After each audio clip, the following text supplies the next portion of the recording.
আপনারা যদি ভুলে গেছেন আপনাদের আধার কার্ডের সাথে কোন মোবাইল নম্বরটি লিংক আছে কিংবা আধার কার্ডের লিংক মোবাইল নম্বরটি দেখতে চাইছেন, তাহলে ভিডিওটি সম্পূর্ণ দেখবেন।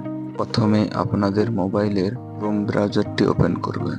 তারপরে সার্চ করবেন myAadhar.uidai.gov.in।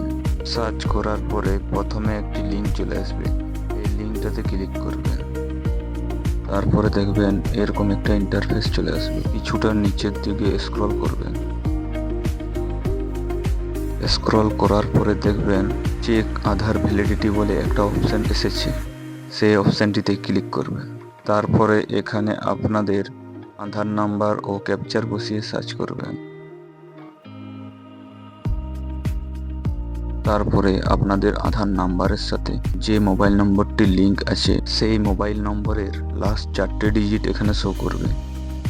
এইভাবে আপনারাও আধারের লিংক মোবাইল নাম্বারটি মোবাইল দিয়ে খুব সহজেই চেক করতে পারবেন।